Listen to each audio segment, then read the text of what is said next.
നമസ്കാരം, VCV ന്യൂസിലേക്ക് സ്വാഗതം. ഞാൻ VC മനോജ്. ആദ്യം പ്രധാന വാർത്തകൾ നിങ്ങൾക്കായി അവതരിപ്പിക്കുന്നത് ഓരോ വസ്ത്രങ്ങൾക്കും ഒരു കഥയുണ്ട്. ആഘോഷത്തോളം വളർന്ന സ്വപ്നങ്ങളുടെ കഥ. Beauty silks. വാക്കുകൾ നിശബ്ദമാകുമ്പോൾ വസ്ത്രങ്ങൾ സംസാരിക്കട്ടെ.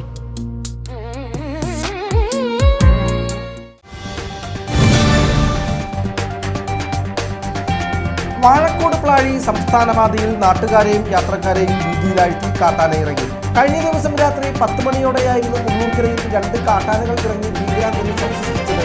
പ്രധാന പാതയിലൂടെ ഈ സമയം യാത്ര ചെയ്യുകയായിരുന്ന ബൈക്ക് യാത്രികർ കാട്ടാനകളുടെ മുന്നിൽ നിന്നും അത്ഭുതകരമായാണ് രക്ഷപ്പെട്ടതെന്ന് ദൃക്സാക്ഷികൾ പറഞ്ഞു.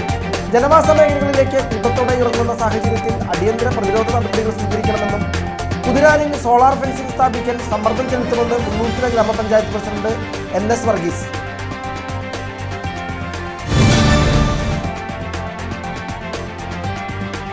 മുള്ളൂർക്കരയിൽ യുവാക്കൾക്ക് ക്രൂരമർദ്ദനം. വടക്കാഞ്ചേരി പോലീസ് കേസെടുത്തു. ചെറുതുരുത്തി പുതുശ്ശേരി കാക്കരിക്കുന്നത്ത് വീട്ടിൽ മുഹമ്മദ് ഷിയാസ്, മുള്ളൂർക്കര പുത്തൻപീടികയിൽ മുഹമ്മദ് നിസാം എന്നിവരെ മർദ്ദിച്ചതായാണ് പരാതി. അയൽവാസിയുമായുള്ള പ്രശ്നവും തെറ്റിദ്ധാരണയുമാണ് അക്രമത്തിന് പിന്നിലെന്ന് പറയുന്നു. സംഭവത്തിൽ 4 പേർക്കെതിരെ വടക്കാഞ്ചേരി പോലീസ് കേസെടുത്തു.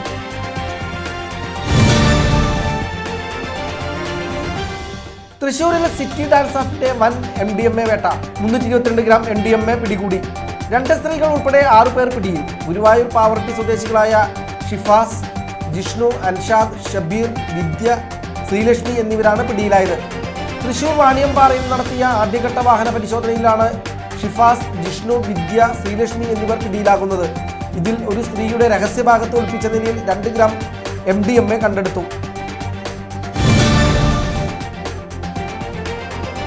വടക്കാഞ്ചേരി ബോയ്സ് ഹൈസ്കൂൾ ഗ്രൗണ്ടിന്റെ ശോചനീയാവസ്ഥ. വിജിലൻസ് അന്വേഷണം ആവശ്യപ്പെട്ട് കായിക മന്ത്രി OJ ജനീഷിന് യൂത്ത് കോൺഗ്രസ് മുൻ ദേശീയ സെക്രട്ടറിയും കൗൺസിലറുമായ PN വൈശാഖ് നിവേദനം നൽകി. യുവാക്കളുടെ കായിക വികസനത്തിനാവശ്യമായ എല്ലാ സൗകര്യങ്ങളും ഉറപ്പാക്കാൻ സർക്കാർ അടിയന്തര ഇടപെടൽ നടത്തണമെന്നും ആവശ്യം.